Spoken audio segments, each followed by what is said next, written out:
Oh, I'm sorry, officer. I didn't know I couldn't do that. Got me charged.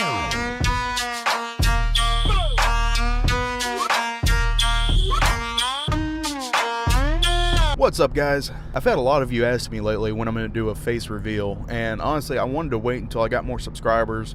I know I originally said 100,000, but that probably won't happen until February of like 2032. So probably somewhere around 10K, I'll probably do like a partial reveal anyway. I think the biggest thing I'm worried about by doing a facial reveal is it's going to restrict a lot of the content that I'm able to put out. I don't know. I don't really give a shit. I want to make sure I'm putting out good quality content to you guys. But we'll see. Let's play it by ear. So the funniest thing about being a cop is you hear some of the weirdest excuses on traffic stops. So I'll tell you guys about a few excuses and just like funny stops in general. I'm sure you guys can imagine doing this the amount of time I have. Like, I've heard pretty much every excuse there is. And years ago, in my last department, I was a traffic officer for 2 years. So all I did was write tickets and work traffic collisions. So I had my Crown Vic outfitted with so many lights. I crammed lights in every possible nook and cranny on that car that I could. So I was rolling around one night, and it was about 9:30. So it was dark outside. And I remember catching a speeder. I got it behind them.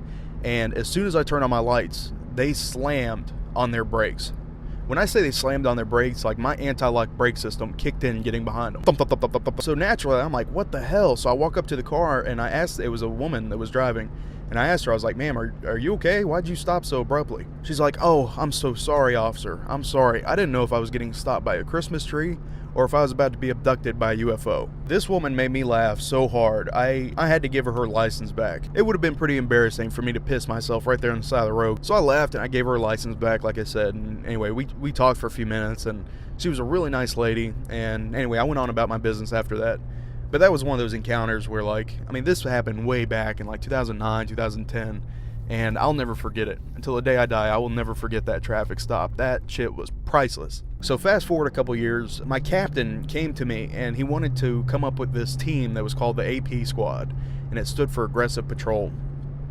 And our only job was to hit the high crime, high drug areas. Like, we wore thigh holsters, we had level 3 outer vests, we had rifles. This shit was fun because we didn't get any calls whatsoever. Like, we could back up patrol or whatever, but we had free reign to do whatever we wanted. Unfortunately, me and my partner didn't really work out. This guy was like super type A, super aggressive. So anyway, before I got my own car, we're riding around one night and we see this guy drive by, and right away both of us recognized who he was. We had arrested this guy like 4 prior times for driving on a suspended license, and here comes dumbass down the street. We both knew his vehicle, we both knew who he was, so of course we stopped him. So anyway, long story short, we get this guy out and we're patting him down, getting him ready for transport. So my partner handcuffs him and he's walking him back to the car, and I'm like, shit. He's like, what? I'm like, shit, there's shit everywhere. So I pointed down and he looked down. This guy had shit all down his leg, into his sock, and there was a trail of it going to his door. And my partner was about to put him into our car like that. He had no idea this guy had shit all over himself. So finally, it was at this point my partner decided to put on gloves and let him out of the handcuffs, and we ended up cutting warrants on him. I'll tell you what, buddy, we'll get you another day. I got you, fam. So the last story that I'll leave you guys with for today, I remember it was like 3 o'clock in the morning, and I'm going down this like 6-lane highway. Well, I remember seeing a car off to my right side, and they were just stopped at the stop sign. So it was like they purposely waited for me to come up on them, and they shot across 3 lanes of traffic right in front of me at like 20 miles an hour. So naturally, whoop whoop, I pull them over, and as soon as I walk up to the car, like right away, I smelled weed. Based on my training and experience in high school, I know what burnt marijuana smells like. So I walk up to the window and I get the driver out and I bring him back to my car. So anyway, I told the driver, I was like, you know, depending on how honest you are with me is going to determine what happens to you. Where's the weed at, man? This dude didn't hesitate for shit. This guy, I would never want this guy on my team. This guy ratted so quickly. No hesitation, this guy was like, he's got it in his left hand, and he points up at the car. So like right away, I'm trying so hard not to laugh, right?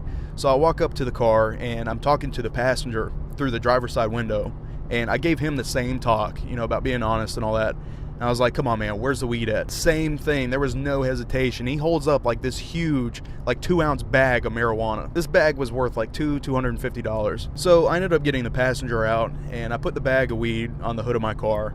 And I figured I was going to have a little bit of fun with these guys. Like, one of them was 17, which is the legal age in Georgia, by the way. The other guy was 18. Now, if I were to charge them with this felony amount of marijuana, what would that do for their future?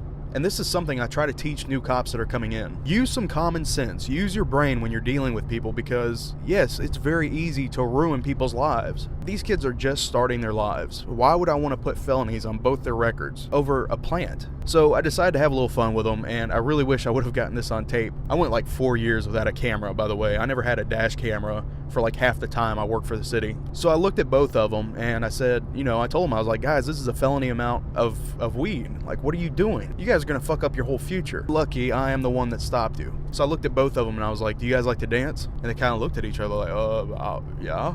So I took this bag of weed, and I threw it on the ground, and I was like, tap dance on that shit. Make it disappear. You would have thought these two guys were born for a river dance. I've never seen tap dancing like this in my entire life. So the whole bag was destroyed in 10 or 15 seconds. So those are the kind of encounters that I like to have with people. Like, both these guys were so nervous about this stop because they knew that it was a felony amount. But these are the kinds of encounters that we as cops need to be having more often with the public. And I'm not saying that we need to let everybody go. I'm just saying we need to use some more common sense. Is it really worth ruining a 17 or 18-year-old's life over a plant? Anyway, guys, I hope you enjoyed the video. I hope I was able to give a laugh or two.